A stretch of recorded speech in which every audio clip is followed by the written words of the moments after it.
Doña Amparo, inauguramos esta calle Valencia de Torrent que tanta falta le hacía, pues inaugurarla y tenerla como la tenemos a día de hoy.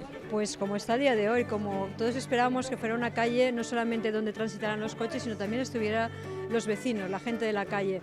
Ha cambiado mucho en menos de un año, la obra tenía una previsión de 12 meses y se ha cumplido en 11 meses.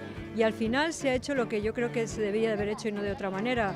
Unas aceras anchas, cambiar la iluminación, contenedores soterrados, zonas para que puedan andar tranquilamente.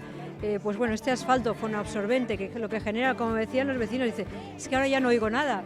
Entonces ya era hora de que no oyera nada. Entender que esta es una vía de entrada y salida prácticamente importante, tanto a lo que es la avenida como a lo que es Montserrat, y sufre un tránsito bastante elevado de vehículos. Así que yo recuerdo un poco, hace un año, cuando pasaba por la culminación y me decían, es que hace 30 años que nos lo prometieron.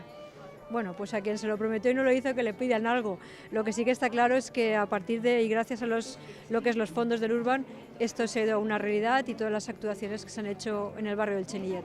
Hay una iluminación totalmente nueva también. Completamente, iluminación en LED, además dentro de esas nuevas iluminaciones no contaminantes, de bajo consumo. Bueno, hemos intentado poner lo último de lo último para los que habían sido los últimos.